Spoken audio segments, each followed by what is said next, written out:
domingo abençoado que nós temos no dia de hoje.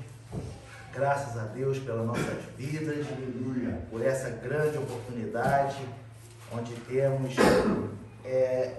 onde podemos estar aqui reunidos na casa do nosso Deus para aprendermos ainda mais um pouco sobre a sua palavra. Nós estamos estudando nesse trimestre a respeito da Bíblia, né? A supremacia das Escrituras. Então a gente já viu aqui, os irmãos já têm acompanhado, né? A nossa irmã Rebeca, né? Ela não pegou todas as lições, mas nós temos aqui aprendido nesse trimestre, nessa lição, sobre a importância, a supremacia da Bíblia, né? Como que ela foi escrita, como que ela é dividida, qual é a mensagem global da Bíblia. No último domingo foi uma excelente lição, onde a gente aprendeu como ler a Bíblia, né? E os irmãos lembram o que os dois pontos teológicos, podemos assim dizer, que foi ensinado no último domingo?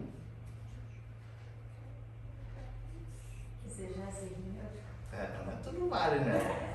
Tudo vale, né? Tá do lado aí, ó. Não me deu fala não. Eu falei, eu aprendi mesmo, mano. Então, a gente aprendeu sobre a exegese e hermenêutica. E os irmãos poderiam me refrescar a memória sobre o que é exegese e hermenêutica? Ficou muito bem explicado aqui. Exegese. Exegese, quando analisamos para dentro das escrituras, do contexto, né? do texto. E hermenêutica é... Ao contrário. É o contrário. É isso. Não, mas é o contrário. É o contrário.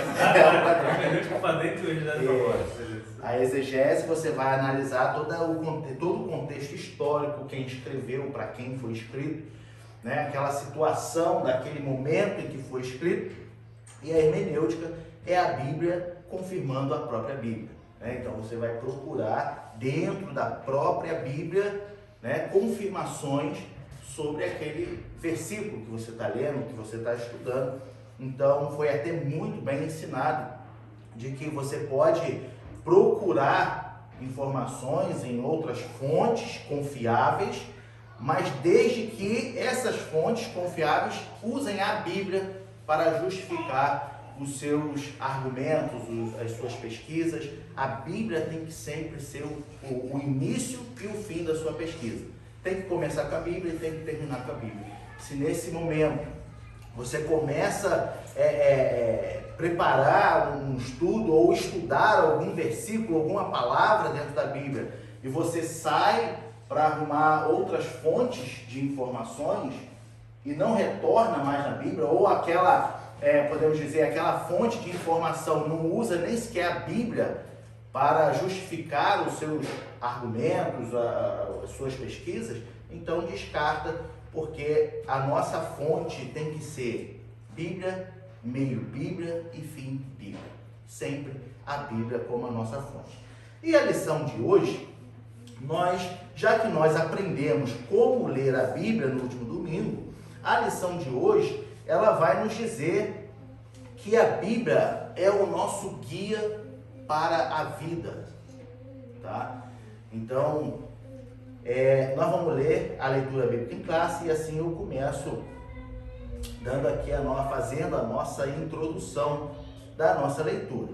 Os irmãos lembram quando a gente viu na penúltima aula também a divisão da Bíblia, as partes? E aí a gente viu que tem os livros, tem o Pentateuco, tem os livros históricos e tem os livros poéticos. Amém? Os irmãos lembram qual era o livro poético? Os livros poéticos? Eu não posso falar com eu olhando assim. Tá tudo aqui, fecha o olho. Sim, mas ele tem o começo, é um grupo de livros. Começa com Jó.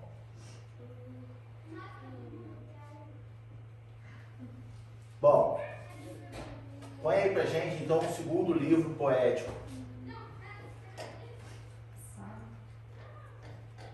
Nós vamos ler em Salmos 119, versículo 97 até, ou seja, do versículo 97 até o versículo 105.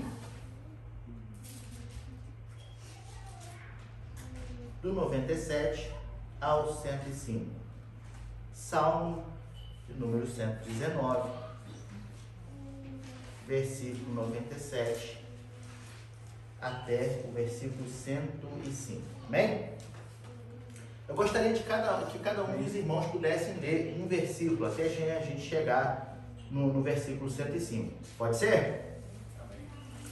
Então eu vou começar, aí a irmã Letícia, a irmã Fabiana, Diego, nosso pastor, e a irmã Rebeca, e por fim, se sobrar, o Vinícius lê. Amém? Diz assim: ó, quanto amo a tua lei, é a minha meditação em todo o dia. Pelos teus mandamentos me fazes mais sábios que os meus inimigos, eles estão sempre comigo. Tenho mais entendimento do que todos os meus mestres, porque medito nos teus testemunhos. Sou mais prudente do que os velhos, porque guardo os teus preceitos. Desviei os meus pés de todo caminho mau, para observar a tua palavra. Não me apartei dos teus juízos, porque tu me ensinaste. Ó, quão doces são as tuas palavras ao meu paladar, mais doces do que o mel à minha boca.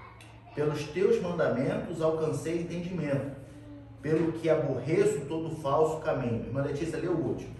Lâmpada para os meus pés é a tua palavra e luz para o meu caminho. Amém? Salmo, principalmente esse versículo 105, bastante conhecido, muito ouvido por todos nós. Bom, entrando na lição, como eu disse, a Bíblia é como um guia para a nossa vida. Veja bem, a Bíblia é o nosso manual de fé e prática, tá? Então, quando nós falamos da Bíblia, nós temos aprendido aqui, desde então, de que a Bíblia é a palavra, é a autoridade, o autor da Bíblia, o nosso Deus que inspirou, né, homens que foram inspirados por Deus para escrever a palavra e assim nos trazer então o caminho da salvação, nos levar a conhecer a Deus. Nós conhecemos a Deus através da palavra, nós nos aproximamos de Deus através da palavra. A palavra, Deus através da sua palavra se revela a nós e também através da sua palavra nos mostra como que Ele quer que nós, como seus filhos, seus servos, nos comportemos nesse mundo. Então, através da palavra, nós nos aproximamos de Deus, mas Ele também nos dá instruções para que nós possamos viver uma vida como servos de Deus aqui nessa terra. E não sendo somente para apresentar a salvação, mas o período em que nós vivemos aqui nessa terra em busca da nossa salvação, lutando pela nossa salvação todos os dias, a Bíblia nos dá diretrizes de como devemos nos comportar, de como devemos reagir a devidos momentos que nós vivemos aqui, visto que nós somos carne, somos pecadores, temos fraquezas, pecamos todos os dias. Pecamos em pensar, pecamos em sonhar, pecamos em piscar o olho. Somos pecadores em todas as partes. Porém, nós somos pecadores arrependidos.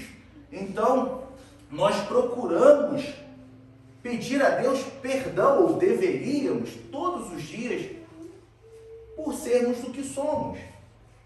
E Deus, na sua excelência, através da sua palavra, embora muitos não se comportem de tal maneira, né, não procuram aplicar a Bíblia, o que a palavra ensina no seu dia a dia, muitos acabam vivendo de maneira desordenada, e que é aí que acontecem os escândalos, acontecem muita gente que blasfema, muita gente que desanima, e assim por diante. Muitas coisas acontecem por causa do pecado, e por causa do pecado muitos acabam não obedecendo a Bíblia ou meditando na Bíblia como deveria. Eu comentei aqui agora no começo, sobre a mensagem global da Bíblia, ou seja, a Bíblia como uma fonte para nós, tá? Ela nos dá uma mensagem, a salvação, desde Gênesis a Apocalipse. Porém, nós temos a história global da Bíblia. A história global da Bíblia é interessante, que muitas das vezes a gente não consegue compreender certos versículos ou certos temas tratados dentro da Bíblia, ou certas situações que ocorrem dentro da Bíblia, muitas das vezes porque nossa mente está fechada e a gente não procura entender a história global da Bíblia. Essa história global da Bíblia que eu me refiro é entender como Deus se revelou em determinados momentos. Ou seja, Deus não se revelou em determinados momentos específicos e nem para uma pessoa específica. Deus vem se revelando ao longo da Bíblia, desde Gênesis a Apocalipse, e mostrando o seu plano para toda a humanidade. Só que muitas das vezes nós lemos a Bíblia e a gente entende que não, Deus falou com Abraão, Deus falou com Davi, Deus usava os profetas. Sim, não está errado. Mas a história global, o que há por trás disso é Deus se revelando para toda a humanidade. E através dessa revelação global, Ele está mostrando cada vez mais o aspecto do seu plano para a humanidade. Qual o plano? A salvação. O que Ele quer de nós. Certo? Então, através das alianças que Deus fez com Abraão, com Davi, quando começou a falar da nova aliança através do profeta Jeremias, por exemplo, a gente vê essa revelação de Deus ao longo da história quando a gente lê a genealogia em Mateus capítulo 1. E aí você começa a ver a descendência, né? Como é que se fala? A árvore genealógica de Jesus Cristo, o que se passou até chegar a Jesus Cristo. E através dessas pessoas você consegue ver o revelar de Deus, Deus se revelando para a humanidade através de todas aquelas gerações até chegar a Jesus Cristo, a nova aliança. Entende? Foi falado isso aqui na última lição, na penúltima, não lembro, sobre a importância de ler a genealogia. Eu acho que foi o prefeito Diego que falou que, olha, não é porque é cansativo que é desnecessário. Se está na Bíblia, tem um objetivo, tem um propósito. E a gente vê esse propósito também quando a gente fala sobre as alianças que Deus fez com o homem, né? Com Abraão, com Davi, através dos profetas para o povo, principalmente Jeremias falando da nova aliança, Isaías falando do Messias que viria.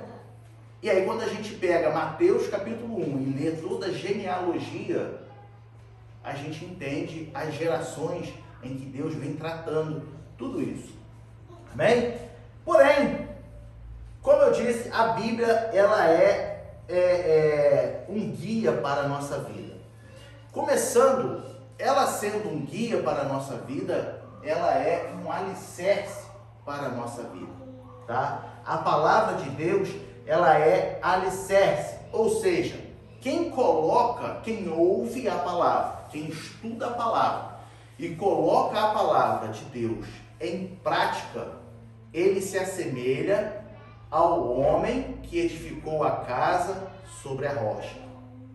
Jesus diz, bota lá em Mateus capítulo 7, Evangelho de Mateus capítulo 7, versículo 24. Todo aquele, pois, que escuta estas minhas palavras e as pratica, assemelhá-lo-ei ao homem prudente que edificou a sua casa sobre a rocha. Ou seja, a casa em que Jesus está falando é a nossa vida. Se assemelha à nossa vida. Se nós edificamos a nossa vida sobre a rocha, nós teremos firmeza. Quem é essa rocha? Os irmãos já sabem. Quem é essa rocha?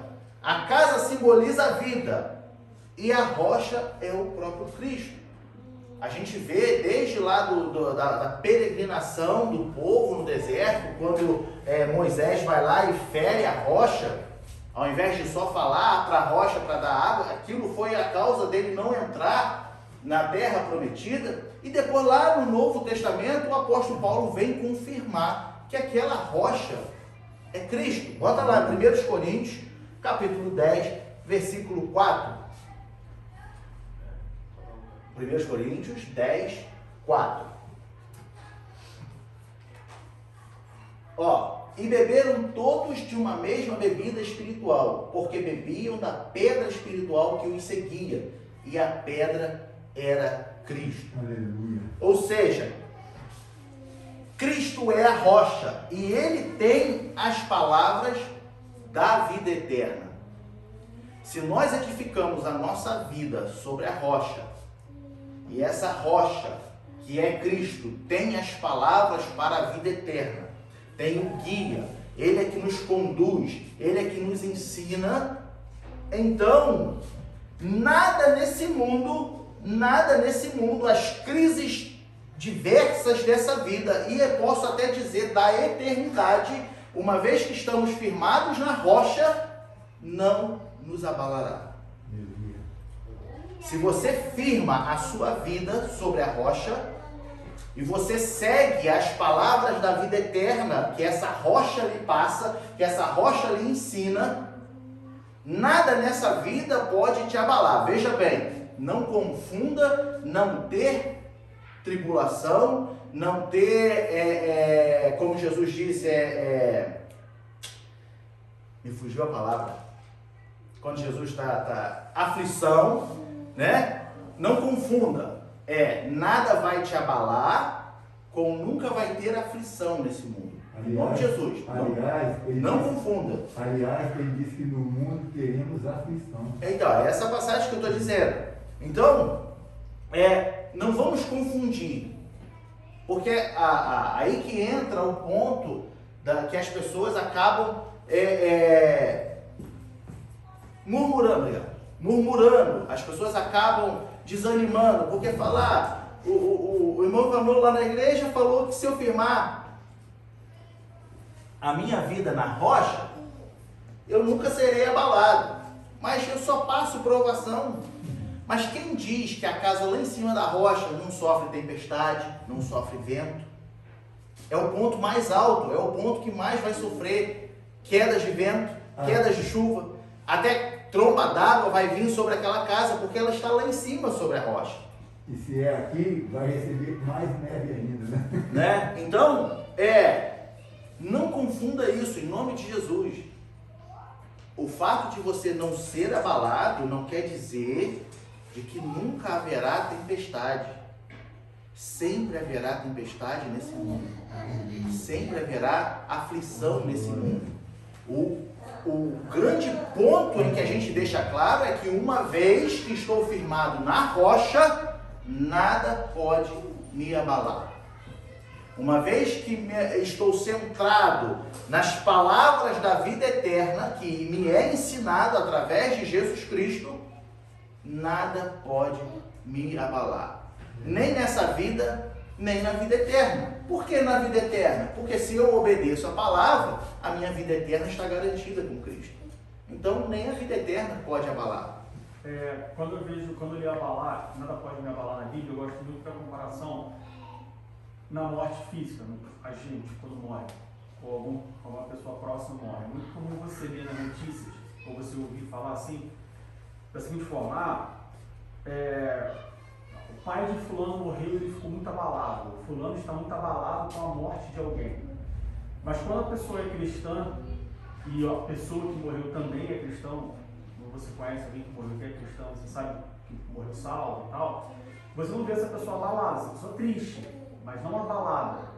Então, quando eu leio que a casa da família da morte não vai ser abalada, eu penso abalado nesse sentido de que, por mais que você conheça alguém que algum parente seu morreu, você não vai ficar abalado com aquela morte porque você sabe o que acontece. Então, eu traduzo esse abalado Sim. não no fato da pessoa não morrer, Boa colocação. mas sim de morrer, mas você não só.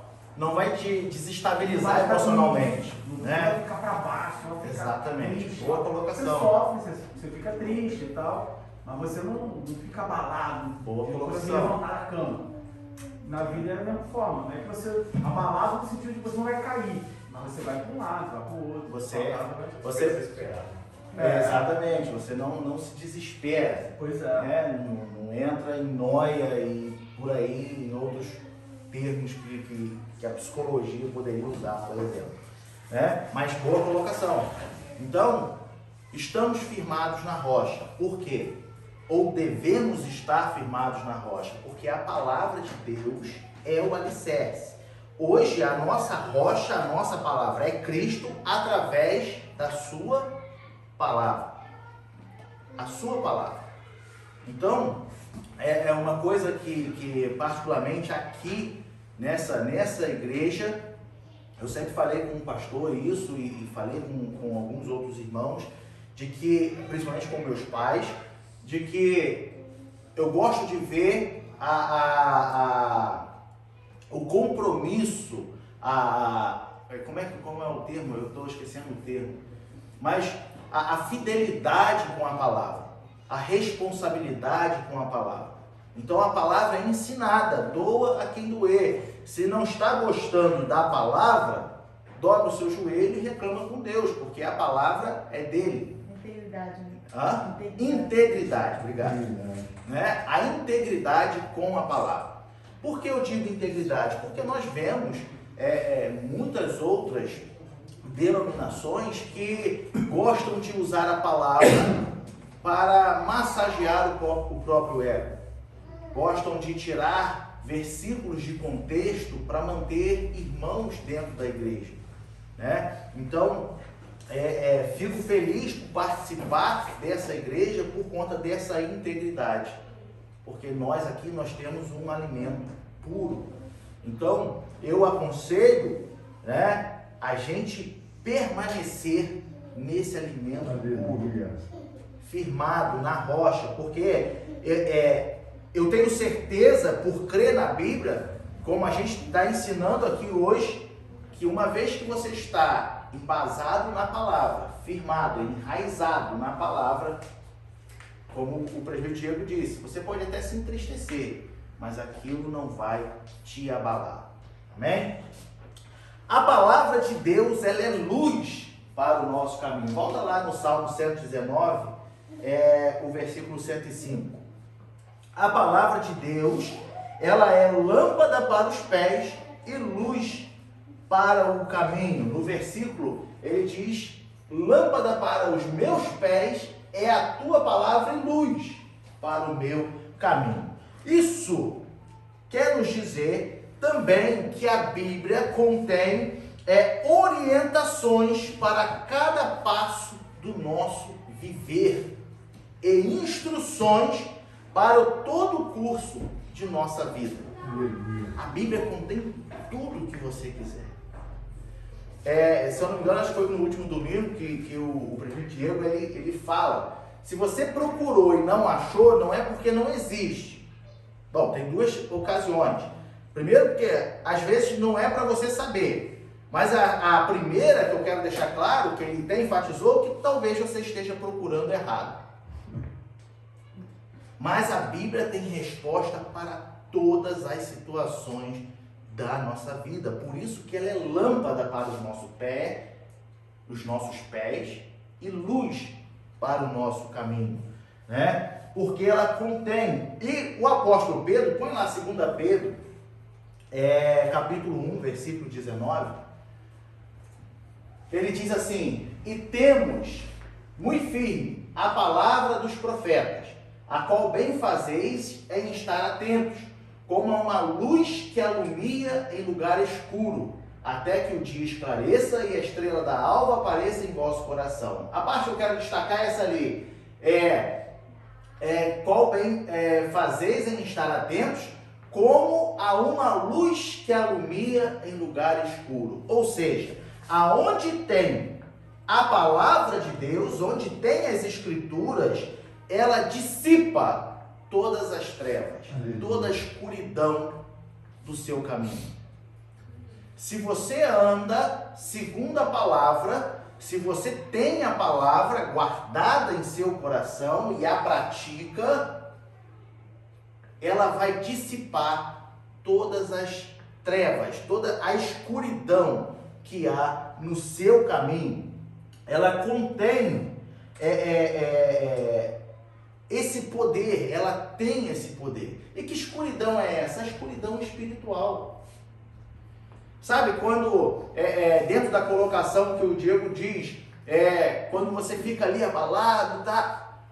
Espiritualmente, muitas pessoas desanimam porque se abalam, porque não entendem o agir de Deus, porque não compreendem o que está escrito, porque não tem raiz, porque não está firme, porque é como um bebezinho que está, só que está 20 anos dentro da igreja, mas precisa ser tratado na boca, não cresce, porque o seu caminho espiritual está escuro, está em trevas.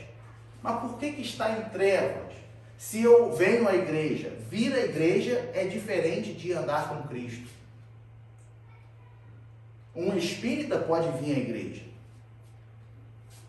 Agora, ele andar com Cristo, é só o Espírito Santo que pode fazer isso.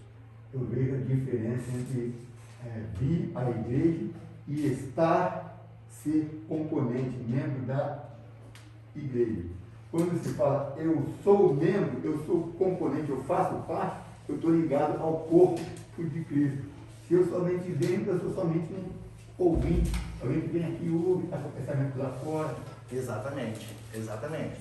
Então, as escrituras, ela tem o poder de dissipar a escuridão espiritual da nossa vida, tá? E também nos conduzir em segurança para a vida eterna. Aleluia. Entenda que o nosso foco como servos de Deus, como filhos de Deus, é sempre a vida eterna. O nosso foco é adorar a Deus por Ele ser o nosso Deus e buscar sempre a vida eterna. A vida eterna tem que ser o nosso alvo. As pessoas estão buscando a Deus para riquezas materiais. As pessoas estão buscando a Deus porque querem ter uma vida saudável. As pessoas estão buscando a Deus porque é um estilo de vida. Não. Tudo que a Bíblia nos mostra é a vida eterna. Aonde você passará a sua eternidade.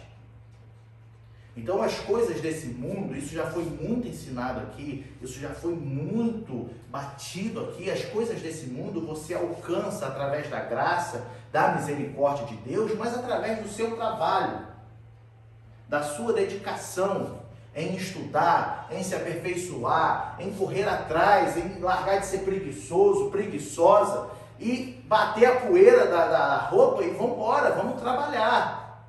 Deus botou o homem no mundo para trabalhar. Se você for ver lá em Gênesis, Deus botou o homem para quê? Para que arasse, cuidasse, cultivasse do jardim do Éden. Então, desde o projeto inicial de Deus, o homem foi colocado para trabalhar. Antes do pecado. Antes do pecado, né? O pecado não é nem desculpa para isso. Antes do pecado.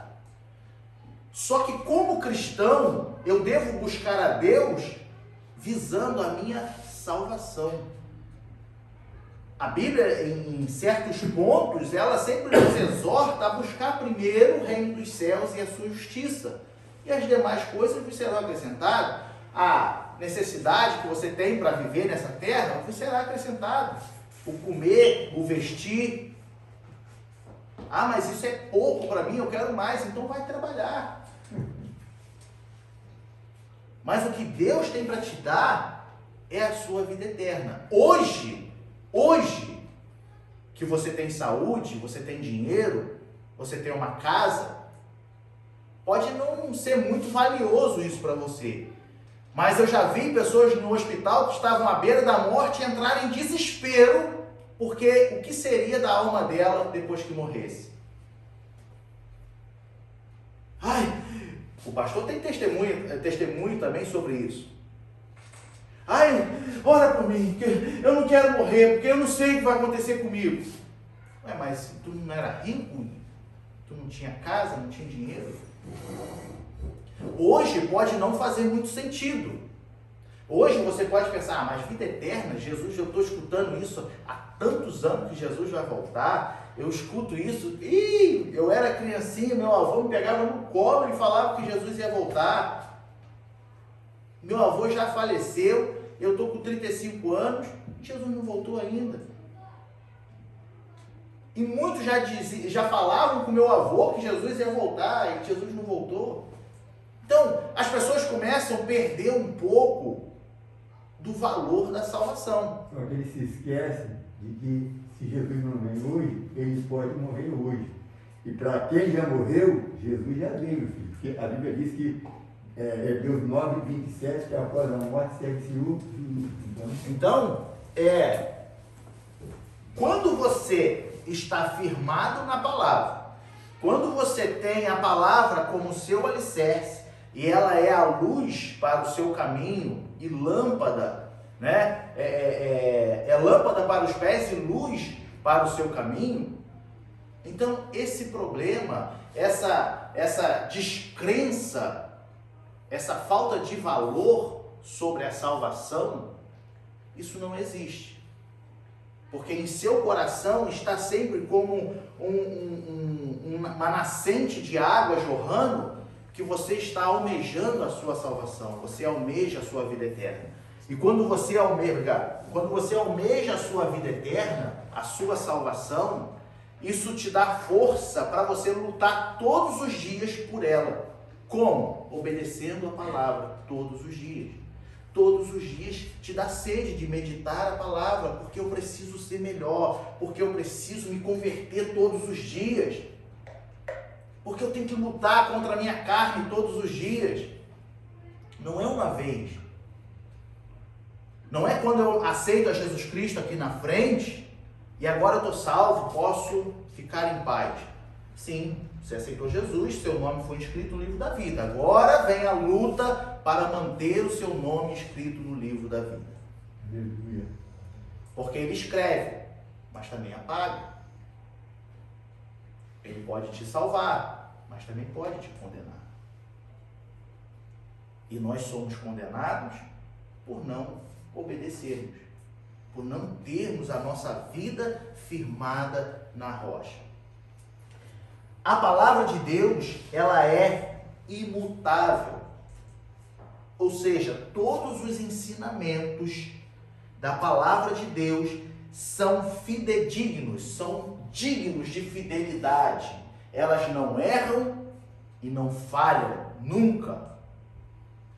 Todos os ensinamentos que foram ensinados aqui, você pode falar, mas isso foi para tantos mil anos atrás, para fulano de tal, para tal profeta, para tal povo. Mas todas elas se cumprem até o dia de hoje. Isso torna a Bíblia diferente de um livro comum. Porque todos os ensinamentos que você achar dentro da Bíblia, ele vale, e ele serve, e ele funciona nos dias de hoje. Mesmo tendo sido escrito há tantos anos atrás, mesmo tendo sido escrito para determinadas pessoas, numa determinada época, mas aqueles ensinamentos valem para nós no dia de hoje. Então, o texto bíblico, ele está inalterado. A gente viu aqui em uma das lições, onde foi levantada uma questão do por que algumas coisas a gente faz e outras não fazemos mais. E foi explicado aqui de que foi mudado a lei sacrificial, foi mudado a lei cerimonial, porém a lei moral não foi mudada. Deus não muda a sua lei moral. Jesus Cristo, ao vir à terra, Jesus Cristo não mudou a lei moral. O que Deus preza, os princípios de Deus permanecem até hoje e vão permanecer até a volta de Jesus Cristo na eternidade, e assim, porque ele não muda os seus princípios. Então, por isso, o texto bíblico, ele está inalterado, ele é inalterado, e ainda tem passagens, se não me falha a memória, em Apocalipse, que diz: ai daquele que mudar sequer um tio, uma vírgula dessas escrituras. Ele permanece inalterado. Ou seja, sendo assim, todos os valores cristãos são permanentes, pois estão fundados na palavra de Deus. Visto que Deus não muda, a sua palavra também não muda. Então, uma vez que estamos fundados na palavra de Deus, a nossa fonte de autoridade, ela é permanente. Nunca vai mudar. A gente vê hoje determinados comentários e até pessoas aí na internet falando: porque a Bíblia precisa ser reformulada, porque agora nós vivemos numa certa época, porque as coisas da Bíblia já são ultrapassadas, porque nós vivemos numa época em que as pessoas têm liberdades, porque as pessoas podem escolher isso, aquilo, então a Bíblia já não tem mais o seu valor, pelo contrário. Por isso que a Bíblia se torna tão valiosa. E tem também aqueles que falam que a Bíblia foi manipulada, não é nada do que foi escrito no original para desvirtuar. Tem também esses aí. Pois é. Então, nós temos a nossa fonte de autoridade, que é permanente, tá? E, sendo assim, o comportamento e o caráter do cristão se alicerçam sempre nas escrituras bíblicas. O comportamento e o caráter. Veja que um detalhe, eu estava em casa pensando, e Deus, ele muda o seu caráter e não a personalidade. Ué, meu irmão, mas então por que Deus não muda a personalidade da pessoa? É porque ele não tem poder? Tem poder. Deus faz com você o que ele quiser.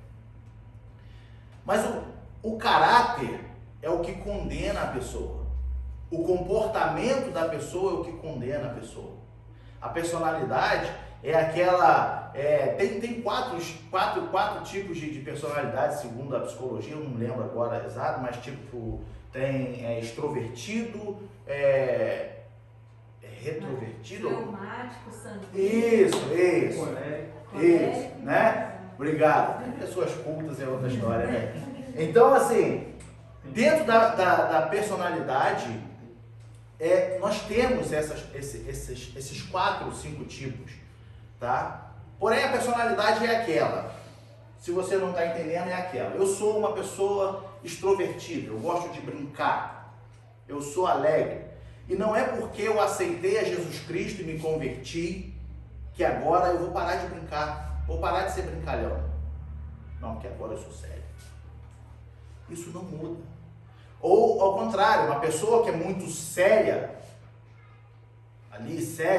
ela não vai passar a ser brincalhona porque se converteu. Prova disso é meu pai.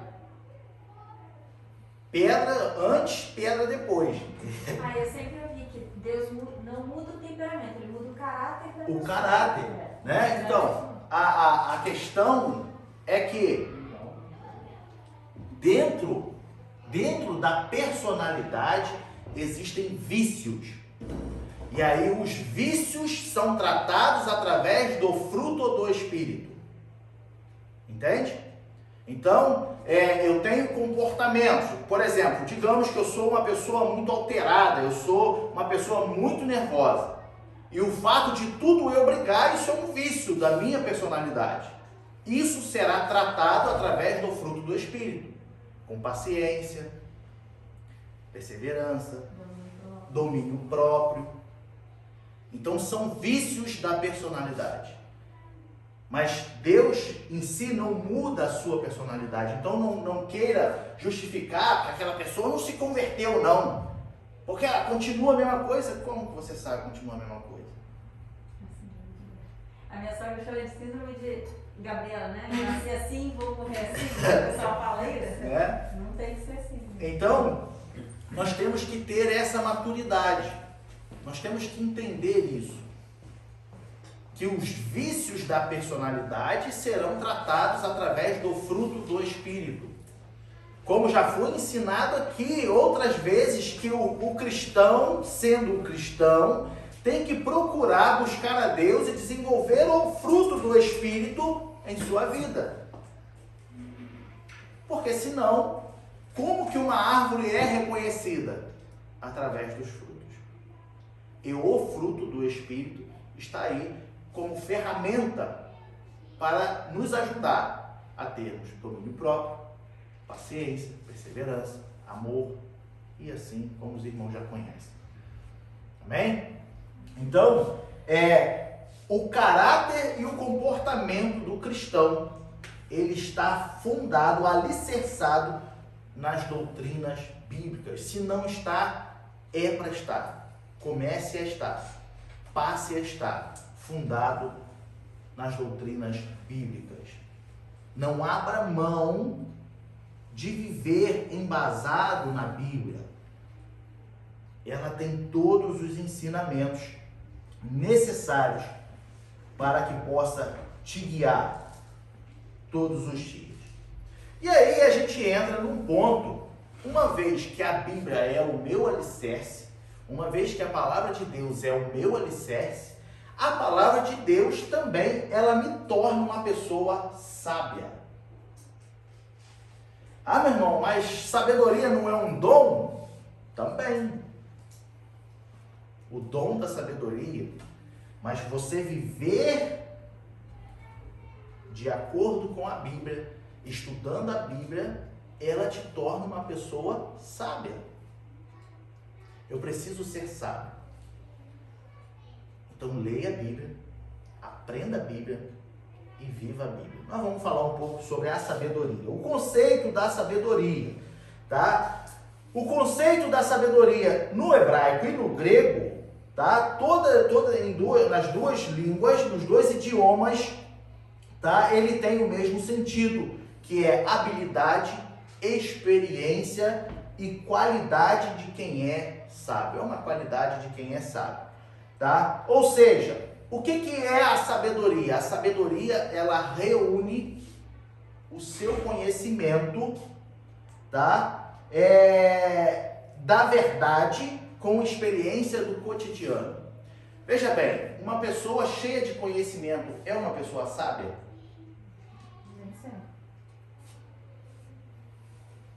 Se ela não souber aplicar o que ela sabe, ela não... Amém? Os irmãos concordam? Uma pessoa cheia de conhecimento, ela não quer dizer que ela é uma pessoa sábia. Por quê? Muitas das vezes, ela não vai saber usar o seu conhecimento. Precisa de sabedoria para usar o seu conhecimento. Porém, a sabedoria é formada através do acúmulo de conhecimento. Olha, parece controverso. Agora, o dom da sabedoria é diferente. Isso é uma outra história que a gente pode deixar para um outro dia. O que eu quero deixar aqui hoje é a Bíblia te tornar uma pessoa sábia. Como que eu posso ser sábio se eu não acumulo conhecimento bíblico, se é ela que me torna sábio? Entende aonde eu quero chegar? É preciso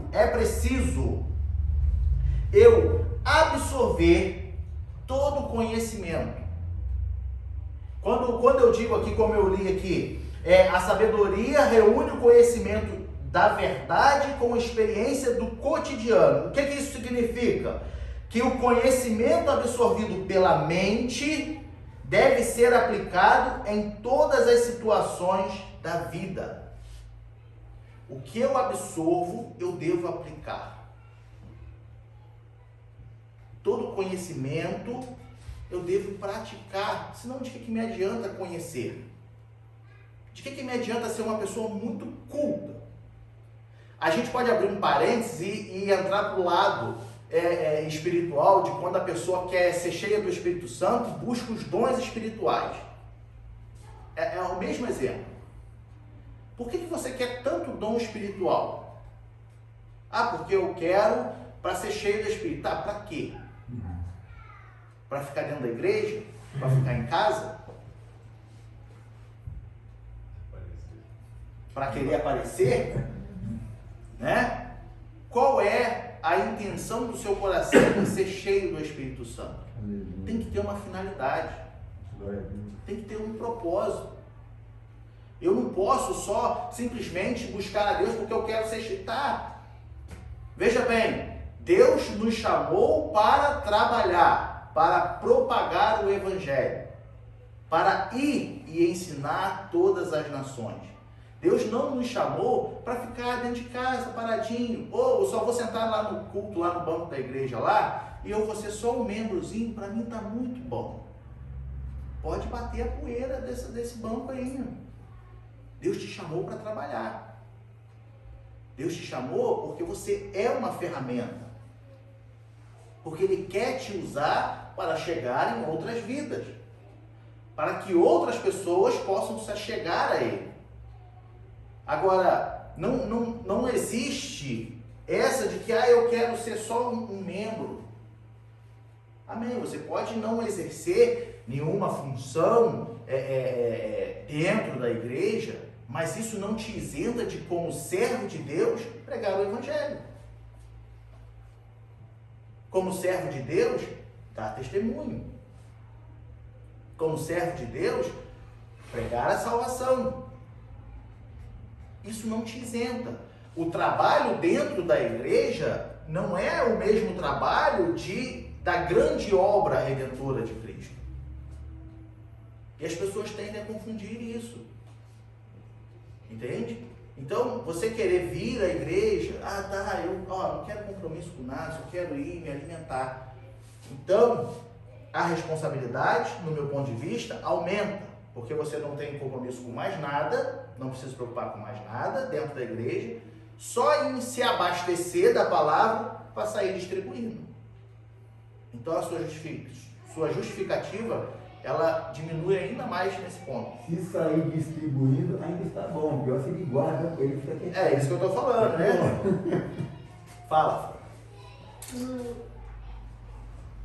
Eu acho assim, importante também que a pessoa que queira ficar sentada, né, no banco e queira ficar na igreja quietinha sem ter muito compromisso com as obras da igreja, eu acho importante que ela fique em uma igreja, né? Porque assim, a pessoa precisa, para alimentar outras, ela precisa ser alimentada. Então ela vai ser alimentada na igreja, tem que ser membro da igreja, tem que cumprir, né, as regras da igreja para depois, tudo bem, sair e distribuir, se não quer fazer nada dentro da igreja.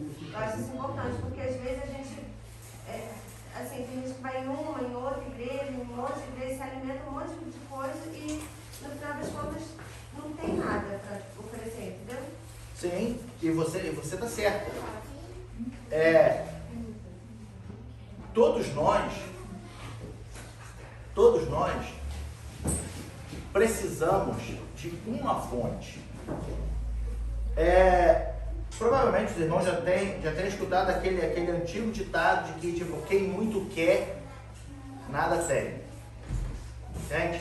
Quem muito quer, nada tem. Ah, eu vou pesquisar aqui, vou pesquisar ali, não sei o quê, vou estudar assim, chega no final, o que você aprendeu? Ah, não sei, tô confuso. Eu vi tanta coisa e não aprendi nada. Quem muito quer, pode terminar sem nada. Então, você ter uma casa, você ter um pastor, você ter uma doutrina, é o ponto importantíssimo. É a base, né? É a base. Você precisa ter Entende? pra levar.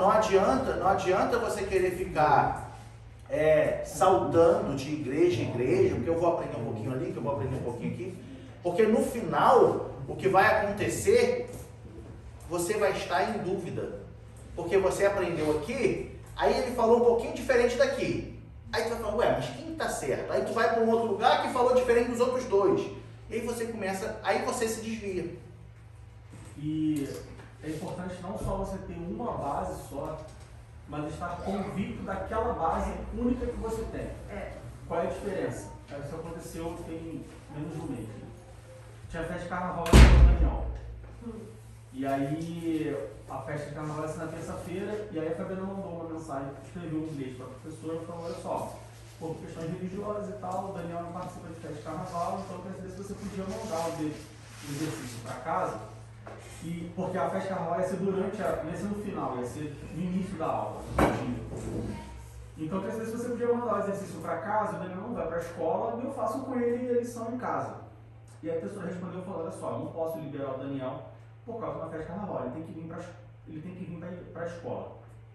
E aí a Fabiana já entrou em pânico. Como é que vai ser? Vai para o carnaval? Não vai para o carnaval? Não vai mandar. Não, mas tem que mandar, porque aqui na Alemanha tem que mandar, não pode faltar. Se faltar, tem que ter uma explicação. Não vou mentir falando que ele ficou doente. Mas não pode mandar, olha só. É importante você saber e estar convicto daquilo que você quer. Se você está convicta de que o carnaval não é uma festa a qual nós devemos participar, então você não tem que procurar um meio para tentar fazer acontecer. Falar a verdade. Está convicto, olha só, não vai quando acabou. Falar Mas não vai e vai sofrer consequências. Tá, então você sofre as consequências. Então é importante não só você ter uma base, mas estar convicto daquela base. Exatamente. Porque ainda que você tenha uma base só, mas não esteja no final das contas, no final das contas, a convicção é, não tem que participar do carnaval, ele não vai, ele não foi para a aula, no dia seguinte, olha só, não foi, não aconteceu nada. E se acontecesse, chamou na escola, olha só, ele não veio porque era carnaval. Ah, mas não pode, vou chamar o tá bom, chama o antes. Ah, vou chamar o primeiro-ministro, tá bom, chama o primeiro-ministro. E a convicção, e a posição vai ser a mesma, porque você está convicto daquilo que você quer. Então, é importante não só ter uma base, mas estar convicto naquela base. Exatamente. Entender o porquê. E aí eu penso que aí é que entra padecer por Cristo. Isso. Esse é o ponto que a gente chega. Você só padece se estiver convicto. Senão, Entende? ainda que Você vai padecer por Cristo, você vai sofrer as aflições por causa do nome de Cristo nessas horas. Porque aí vai vir retaliação, vai vir crítica, vai vir apontação de dedo, vai como o Diego falou, vai te encaminhar à corte marcial e você não vai arredar seu pé, não. Eu tenho certeza do que eu acredito. Né? Então, é nesse ponto que a gente sofre. A gente padece por amor ao nome de Cristo. Entende? E bem colocado, porque muitas das vezes a gente não quer sofrer essa retaliação, digamos assim, a gente não quer sofrer essa acusação e aí a gente começa a criar justificativas Você queria roubar a fala? Hã? Você queria roubar a fala? Não, pode falar. Tem um versículo que diz assim, eu não sei, o pastor pode saber, eu não lembro de fora. Porque eu sei em quem eu tenho crido. É Paulo. É Paulo que fala, isso? Apóstolo Paulo Porque fala. eu sei em quem eu tenho crido. Tem uma diferença entre você crer e você saber em quem você está crendo. Você pode crescer, você pode passar a vida inteira na igreja e aí fala assim, não, eu sou cristão porque Jesus Cristo, porque eu creio em Jesus Cristo, blá blá blá, não, porque eu vou para a igreja. A vida inteira. Mas se você não sabe quem é Jesus, se você não conhece a Jesus, é diferente. Você tem que saber em quem você tem crido. Só crer, e minha mãe falou isso para minha vida inteira, crente até o diabo é. Ele também crê em Jesus. Então só crer não basta, só crer em uma base, só ter uma base não basta. Você tem que saber fundo, profundo, para não titubear quando chegar um momento de Exatamente. escolha. Aí entra o ponto de não se abalar, Isso. que a gente falou lá Por que no que início Paulo da se lição. abalava? Porque ele sabia em que ele estava aqui. Exatamente. Sabia não no sentido de conhecer, mas no sentido de ter intimidade, tá? Está próximo, Tá né? próximo, saber que ele está junto. com você. Exatamente. Isso faz toda a diferença. Então, a gente precisa, para se manter firme, como a gente falou da palavra, que é o nosso alicerce, né? A gente, para se manter firme, para se tornar pessoas sábias, nós temos que adquirir o conhecimento. E quando a gente reúne o nosso conhecimento e o pratica, a gente produz sabedoria. Ok? Ou seja, não tem como produzir sabedoria se não praticar o conhecimento. Você quer ser uma pessoa sábia? Pratique o seu conhecimento. Tá? Estude a Bíblia, leia a Bíblia e procure viver o que ela te ensina. Porque uma vez que eu acumulo esse conhecimento e o pratico, eu produzo sabedoria. Tá? Deus é a fonte dessa sabedoria. Por quê? Porque a sabedoria é um dos atributos divinos. Ele é a fonte dessa sabedoria. A gente pode ler lá em Daniel, no capítulo 2, versículo 20, Daniel falando sobre essa sabedoria, e também depois Romanos 16, 27. Falou Daniel e disse: seja bendito o nome de Deus para todo sempre, porque dele é a sabedoria e a força. Põe lá Romanos, capítulo 16, versículo 27. Ao único Deus sábio seja dada a glória por Jesus Cristo para todo sempre. Amém. Ao único Deus sábio, o único Deus, vírgula, sábio, vírgula, seja dado toda a glória por Jesus Cristo para todo sempre. Amém. Então, Deus é a fonte da sabedoria, tá? É um atributo divino, faz parte de Deus essa sabedoria, e Deus é a sua fonte. A gente pode ir lá para Provérbios, capítulo 2, versículo 6. Deus é a fonte da sabedoria. Provérbios 2, 6.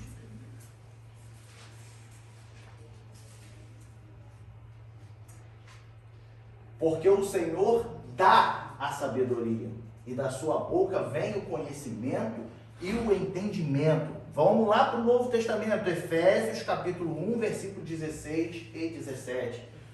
O apóstolo Paulo falando: não cesso de dar graças a Deus por vós, lembrando-me de vós nas minhas orações, para que o Deus do nosso Senhor Jesus Cristo, o Pai da glória, vos dê em seu conhecimento o espírito de sabedoria e de revelação. Ou seja, ele é a fonte. Bota Romanos ainda, capítulo 11, versículo 33. A sabedoria divina é inescrutável. Ó profundidade das riquezas, tanto da sabedoria como da ciência de Deus. Quão insondáveis são os seus juízos e quão inescrutáveis os seus caminhos. Ou seja, a sabedoria divina é inescrutável. Toda a sabedoria dos santos provém da parte de Deus. Todos que leem, todos que buscam, todos que creem, a sabedoria adquirida vem de Deus. Ele é a fonte da sabedoria. Ou seja, nesse sentido, todos que vivem de acordo com os preceitos da palavra de Deus são considerados pessoas sábias. Mas para isso, devemos viver os preceitos da palavra de Deus. E qual o princípio da sabedoria? Como e quando nós começamos a nos tornar pessoas sábias? Os irmãos podem me dizer? Isso já foi muito ensinado. Eu acredito que os irmãos já ouviram muito dizer esse versículo especificamente. Qual o princípio da sabedoria para nós?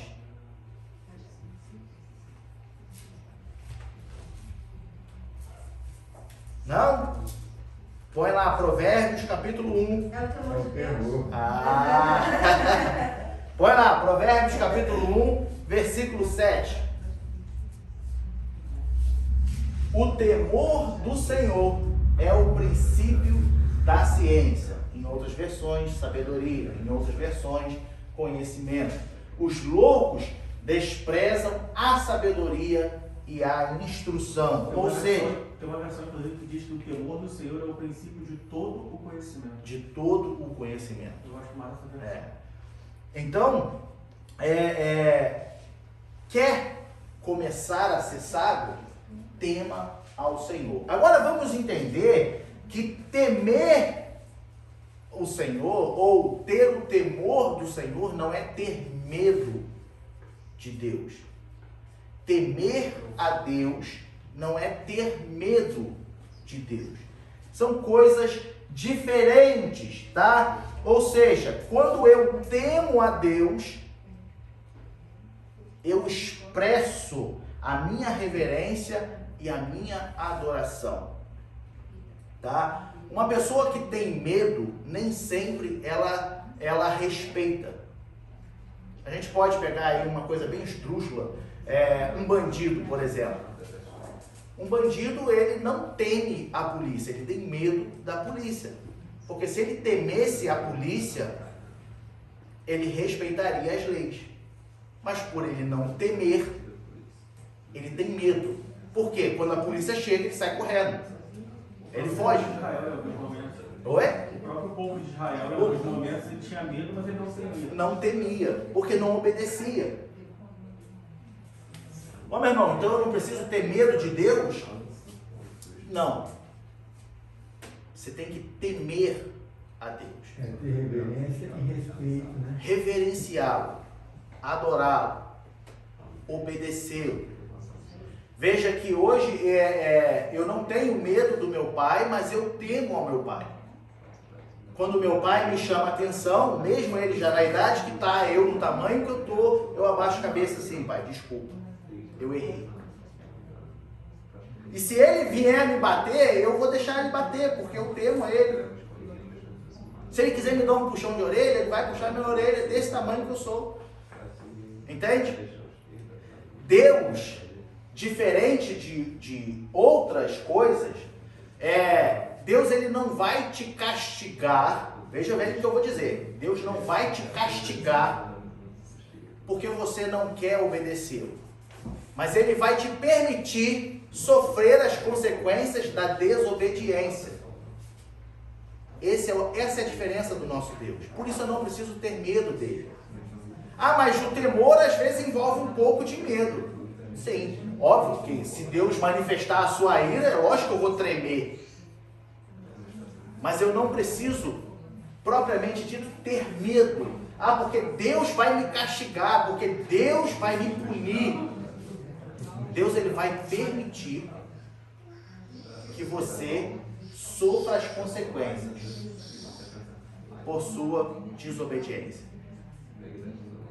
E aí vem as consequências do que você fez, assim como eu já disse aqui outras vezes, consequências do pecado. Não existe tamanho de pecado para Deus. Não existe pecadinho, pecadão. Pecado é pecado. O que existe é a consequência desse pecado. Se eu roubei, a consequência do meu pecado é pagar pelo preço. É o quê? Ser preso. Então, para ser preso, eu vou ser limpo diante da humanidade, da população, vou ser justificado diante da lei do homem. Então, eu tenho que pagar a minha consequência, eu tenho que ser preso. Ah, porque nos Estados Unidos tem a pena de morte e a pessoa matou e foi condenada à morte. Preço do pecado, consequência do pecado. Ah, mas é onde está Deus nisso? Deus está ali, do mesmo modo que ele sempre teve, deixando você agir segundo a sua vontade. Agora, não pode imputar a Deus a consequência. Ué, mas Deus vai permitir, mas Deus não perdoa? Perdoa. Mesmo no corredor da morte, se aquela pessoa se arrepender, Deus vai perdoá-la. Porque Deus perdoa. mas a consequência ele vai ter que pagar. Deus pode fazer um milagre e livrá-lo? Aí é com Deus. Agora, a consequência do pecado ele vai ter que pagar. Não tem como desviar disso. Tá? Então, ter o temor a Deus não é ter medo de Deus.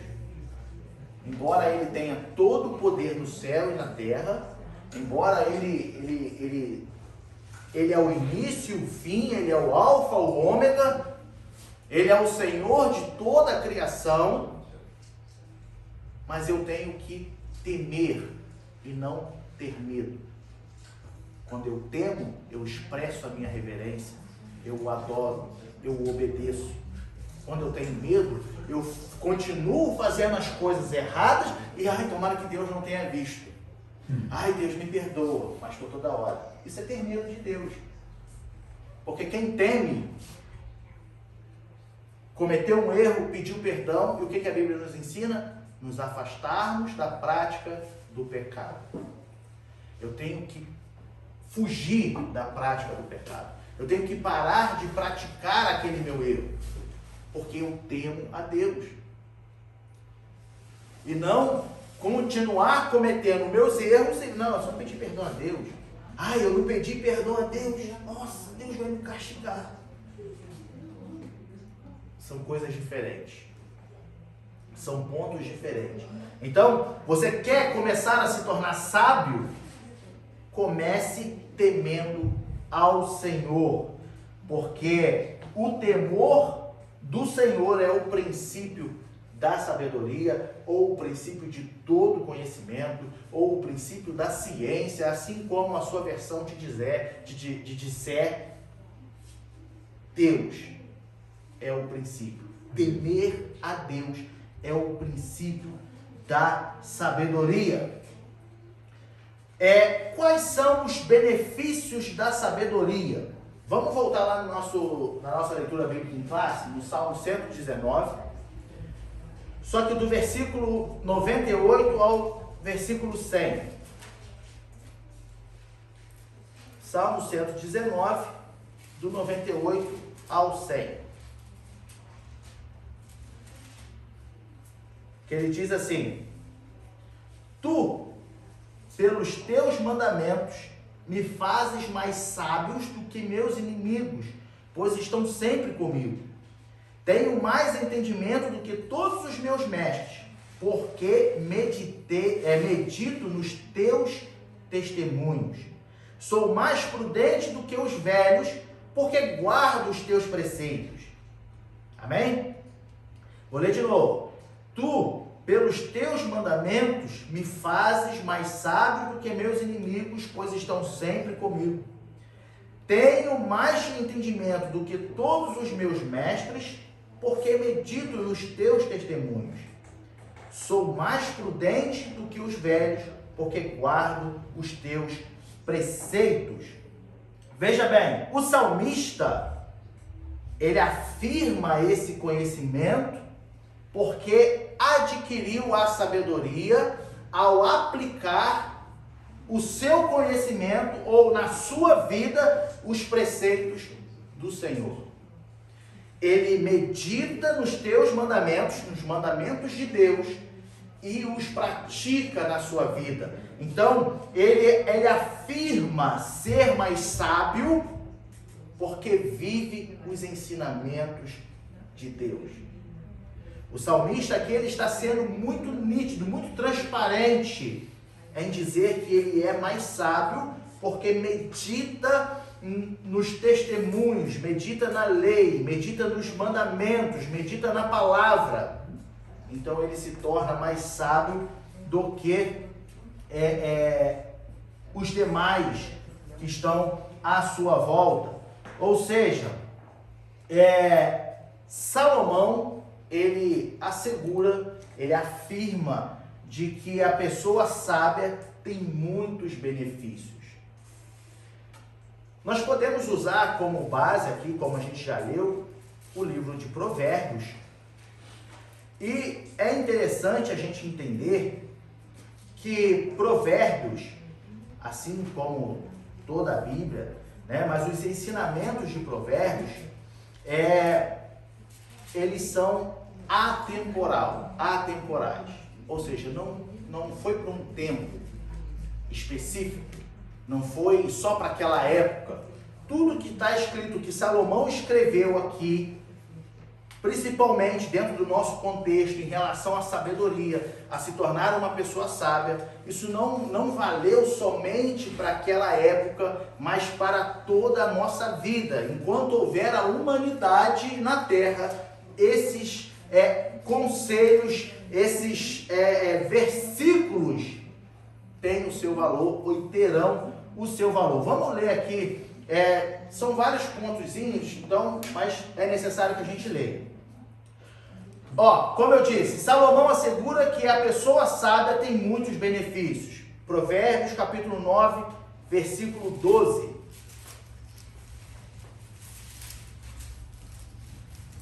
Provérbios 9, 12. O ódio excita contendas, mas o amor cobre todas as transgressões. Espera aí que eu li errado. 9, 12. Eu li 10, 12. Se fores sábio, para ti sábio serás. E se fores escarnecedor, tu só o suportarás. Tá? Ou seja, se você for sábio, para ti sábio serás. O que ele quer dizer com isso aqui? Para ti sábio serás. Você vai se ajudar. Você vai se ajudar. E a gente vai entender no próximo tópico por que esse se ajudar. Entende? Nós vamos entrar aí nesse ponto. Olha, dentre eles, ou seja, dentre os benefícios, é acumular conhecimento. No capítulo 10, versículo 14. Os sábios escondem a sabedoria, mas a boca do tolo é uma destruição. Ou seja, a pessoa sábia, ela começa sempre a buscar mais conhecimento, buscar mais profundidade. Então ele vai acumulando conhecimento. Também ganhar almas. No capítulo 11, versículo 30. Olha uma pessoa sábia, como é que ela ganha almas. O fruto do justo é árvore de vida, e o que ganha almas, sábio é. Então, a sabedoria também nos ajuda a ganhar almas. Nos torna próspero. Provérbios 19, versículo 8. O que adquire entendimento ama a sua alma. O que conserva a inteligência achará o bem. Ou seja, se você é uma pessoa sábia, a gente vai ver no próximo ponto, falando sobre prudência, se você é uma pessoa sábia, também se torna prudente. E isso te torna uma pessoa próspera. Exerce o domínio próprio. Vamos lá para o capítulo 29. Eu faço questão de ler, meus irmãos, para a gente entender o quão rico dentro do nosso contexto, o livro de Provérbios, para nos ensinar, nos exortando ao conhecimento.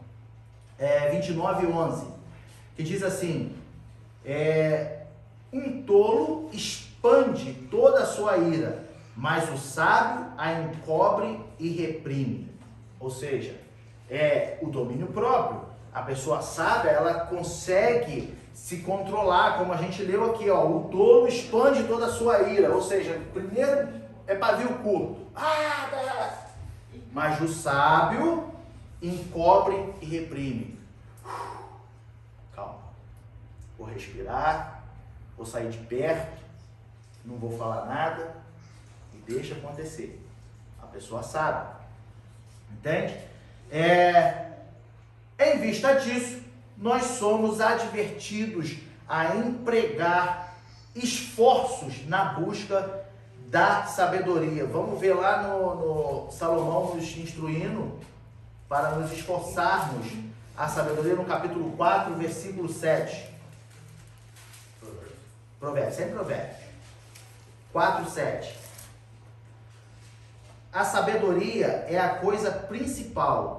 Adquire, pois, a sabedoria. Sim, com tudo o que que possuis, adquire o conhecimento. Então, ele também nos exorta, nos adverte em nós nos empenharmos, nos dedicarmos a adquirir esse conhecimento, a estudar, a ter essa sabedoria, porque ela está aqui, ela está na nossa mão. É fácil. Sabia que é fácil? É fácil. O difícil é você querer. O difícil é aceitar. O difícil é ver que a Bíblia está condenando certos pontos da sua vida e você não querer mudar. Falar, não, isso aqui eu não vou mudar porque isso não tem nada a ver. Entende? Isso é o difícil. Agora, ter o conhecimento é fácil, está na sua mão aí. Hoje em dia ainda tem tudo digitalizado. Se você tinha vergonha de carregar o livro, a Bíblia mesmo, na mão, não vou carregar o livro na mão, a Bíblia, os outros vão ficar tudo olhando. Hoje tem no celular, hoje tem no tablet, hoje você está com o computador aberto, você vai lá e abre a Bíblia no computador. Então é fácil, difícil é você querer mudar. Amém? Para a gente encerrar, a Bíblia nos torna prudentes para a vida. Como eu disse lá, que nos torna próspero, a sabedoria nos torna próspero, porque aí a sabedoria nos torna prudentes, tá? Qual o conceito da prudência? Tá? O conceito da prudência é justamente, segundo o hebraico, segundo o grego, eu não vou falar os termos, mas vindo do hebraico, do grego, é justamente identificar uma pessoa sensata, tá? Ou seja, enfatiza uma decisão inteligente, tá? Ou também, vindo do grego como um substantivo, ele denota sabedoria prática, avaliação que precede a ação. Isso tudo é uma pessoa prudente. Eu vou ler de novo as características de uma pessoa prudente, tá? Ou seja, uma pessoa sensata, uma pessoa que toma decisão inteligente, uma pessoa que tem a sabedoria prática, como a gente falou atrás. Eu tenho conhecimento e eu pratico o meu conhecimento. É uma pessoa que avalia, tá? O que vai acontecer, ou seja, ela faz uma avaliação que precede a ação. Isso é uma pessoa prudente. Ou seja, em termos gerais, a prudência é a virtude que evita ações temerárias. Ser prudente vai te evitar que você tome decisões ou você haja de forma que você vá se arrepender. Isso é ser uma pessoa prudente, tá? Então, muitas das vezes a gente toma decisões precipitadas, muitas das vezes a gente se equivoca, e porque a gente não está sendo prudente, porque a gente não premeditou, porque a gente não parou para pensar. Então, o conceito de prudência é exatamente essas características. Uma pessoa prudente, ela tem essas características. Ou seja, com cautela e bom senso, uma pessoa prudente é capaz de discernir e fazer a escolha correta. Veja que João Batista, em sua pregação, ele tinha a finalidade de converter os rebeldes à prudência dos justos. João Batista, quando ia pregando, ele queria converter, a finalidade era converter a prudência dos justos. Bota lá para a gente ver, Evangelho de Lucas, capítulo 1, versículo 17. A gente já vai terminar. E irá adiante dele no espírito e virtude de Elias, para converter o coração dos pais aos filhos e os rebeldes à prudência dos justos, com o fim de preparar ao Senhor um povo bem disposto. Ou seja, a mensagem da salvação em Cristo não apenas restaura o pecador, mas também faz andar em veredas da retidão. Meu irmão, o que seria veredas da retidão? Vamos ler lá em Provérbios, capítulo 4, o versículo 18. Mas a vereda dos justos é como a luz da aurora, que vai brilhando mais e mais até ser dia perfeito. Meu irmão, ainda está um pouco confuso. Vamos lá para 2 Coríntios, capítulo 5, versículo 17.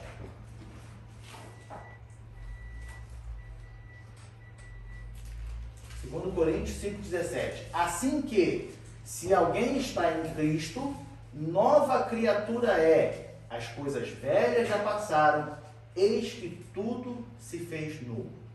Ou seja, a vereda da retidão, de acordo com Provérbios, de acordo com o que Paulo escreve, vereda da retidão dos justos é o aperfeiçoamento. É você melhorar todos os dias. É você querer ser melhor hoje do que você foi ontem.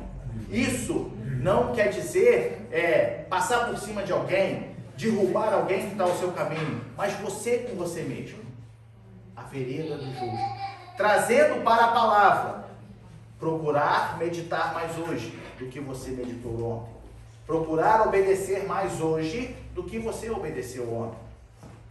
Procurar ter mais conhecimento bíblico hoje do que você teve ontem.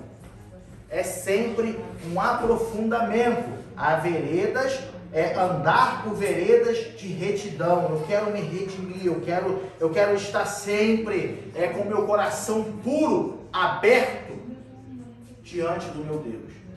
De que não haja nada em minha vida de que eu possa me envergonhar diante de Deus.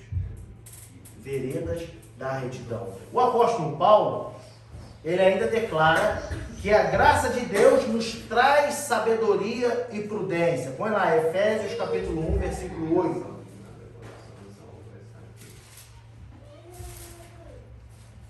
Efésios 1, 8.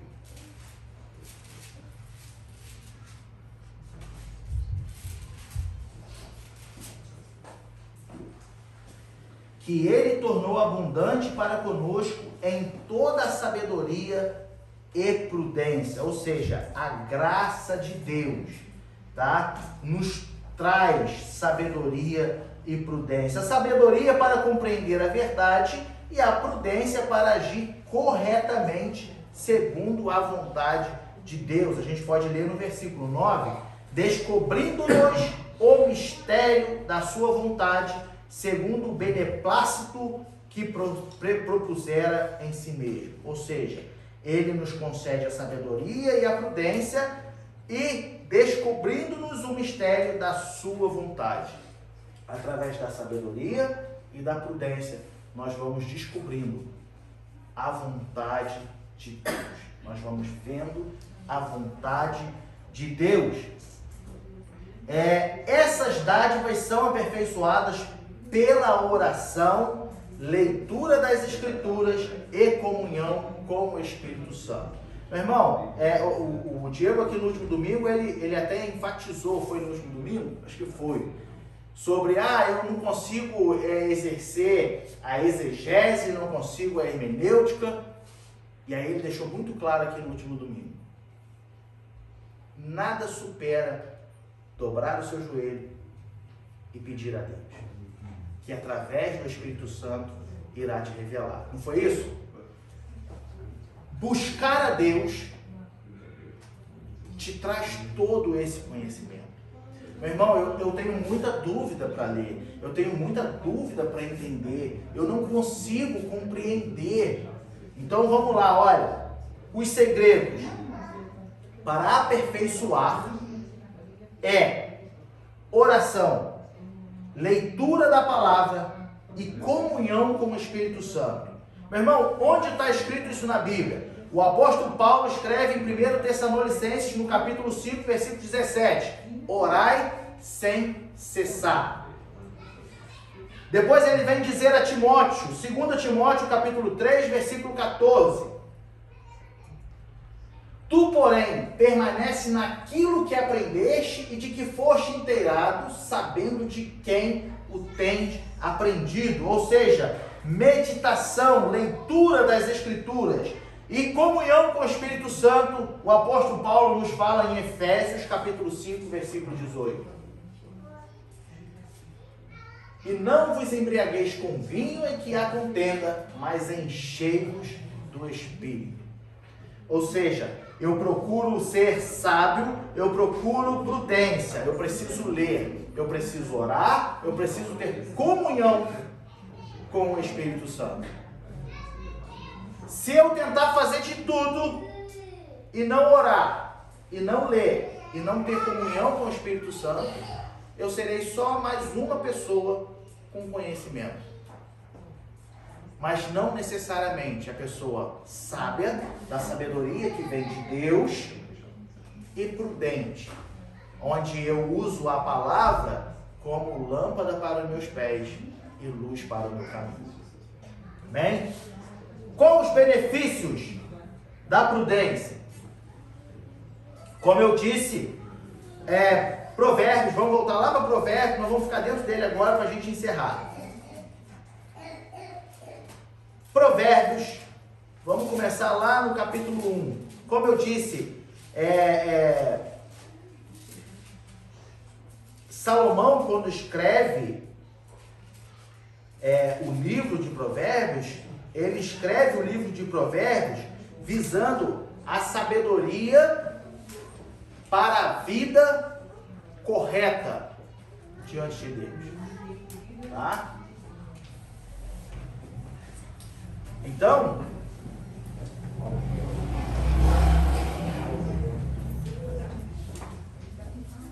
livro de Provérbios, sabedoria para a vida correta. Como eu disse, é atemporal. Ele não foi escrito para uma época, somente para uma pessoa. Todos os ensinamentos escritos em Provérbios, ele valeu, vale e valerá até a volta de Jesus Cristo. Então, o livro de Provérbios descreve os benefícios da prudência. Vamos ler lá. Provérbios capítulo 1. Provérbios capítulo 1. O primeiro versículo até o 6. Vamos ler lá. Provérbios 1, de 1 a 6. Que diz assim: Provérbios de Salomão, filho de Davi, rei de Israel, para se conhecer a sabedoria e a instrução, para se entenderem as palavras da prudência, para se receber a instrução de entendimento, a justiça, o juízo e a equidade, para dar aos simples prudência e aos jovens conhecimento e bom siso, para o sábio ouvir e crescer em sabedoria, e o instruído adquirir sábios conselhos, para entender provérbios e sua interpretação, como também as palavras dos sábios e as suas adivinhações. Esse é os benefícios do livro de Provérbios. Logo no capítulo 1, os 6 primeiros versículos, você vai ver, como a gente disse, já mostrou, a sabedoria nos capacita a exercer o autocontrole e a prudência para não revidar as ofensas. Vamos lá, capítulo 12, versículo 6. Que diz assim: as palavras dos ímpios são para armarem ciladas ao sangue, mas a boca dos retos os livrará. 12,6, eu li certo, né? Ou seja, continuando, a humildade para não exibir conhecimento, ou seja, também é um fato, é um ato de prudência. O capítulo 12 ainda, o versículo 23, 12 e 23, que diz assim: o homem avisado encobre o conhecimento, mas o coração dos tolos proclama a estultícia. Amém? Ou seja, a prudência também te capacita a você não ser aquela pessoa amostrada, né? Aquela pessoa soberba, aquela pessoa, como o pastor costuma dizer aqui, aquela pessoa que senta no púlpito com o nariz em pé, né? Um anelzão, porque eu sou teólogo, porque eu sou isso. Isso vem da sabedoria e da prudência.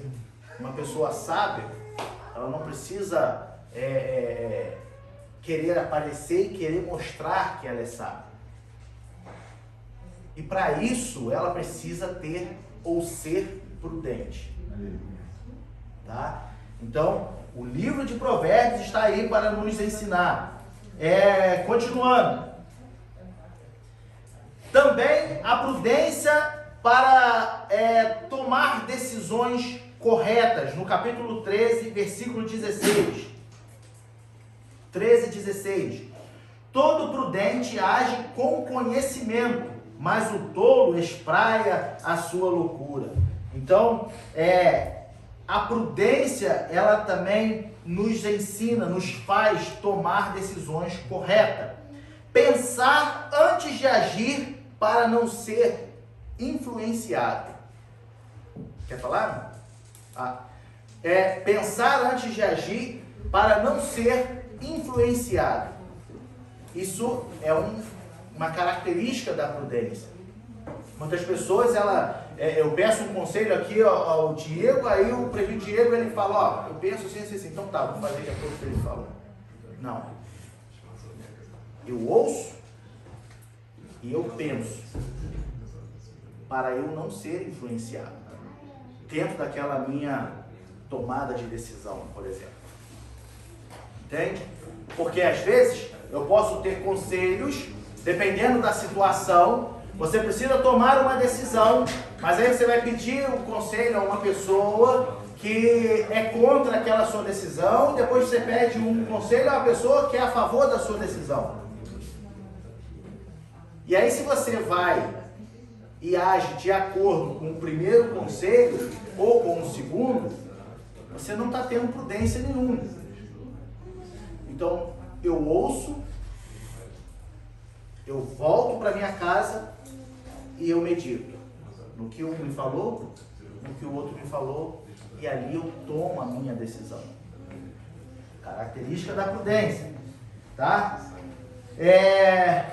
Alcance de boa reputação e alta posição. E, meu irmão, isso eu gostei. Provérbios 14, 35.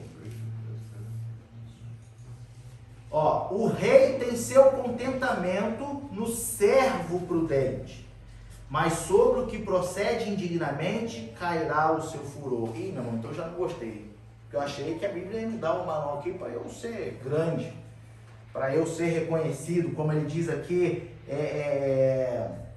alcance de boa reputação e alta posição. Você vai ter uma boa reputação, uma alta posição, se você for notado pelo rei. O exemplo que ele nos dá aqui. O rei tem seu contentamento no servo prudente. Você quer alguma coisa? Faça bem o seu trabalho. Quer falar de coisas materiais? Faça bem o seu trabalho. Seja honesto. O seu patrão vai te observar.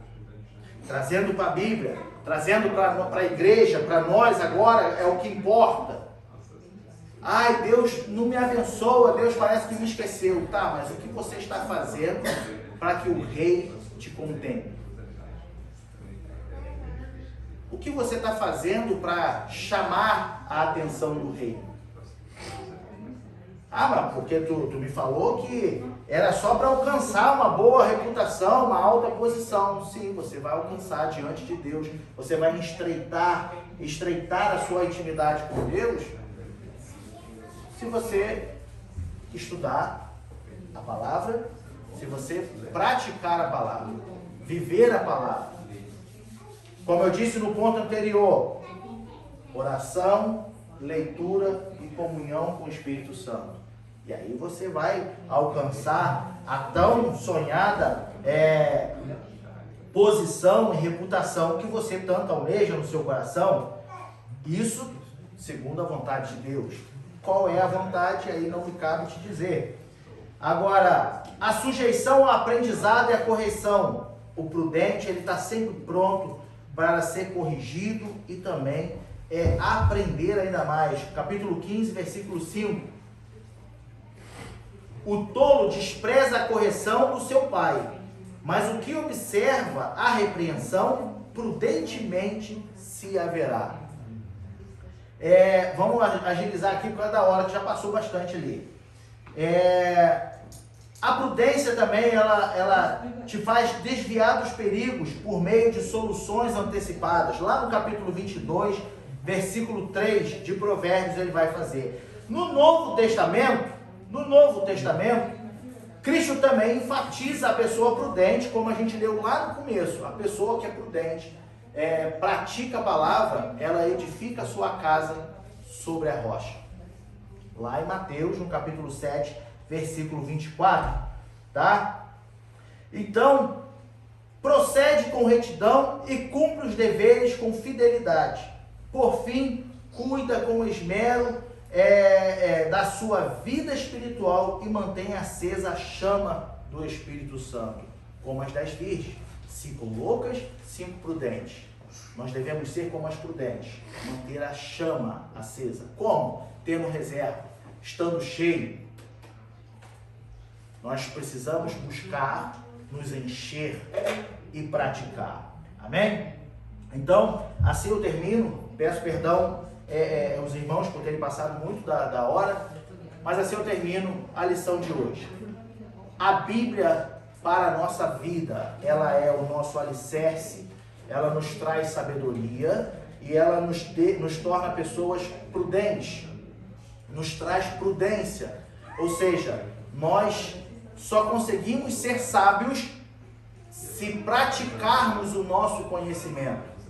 Não adianta se encher de conhecimento e não praticar. Para se tornar uma pessoa sábia, pratique o que você aprendeu e comece a meditar, porque a prudência faz parte dessa sabedoria. Amém?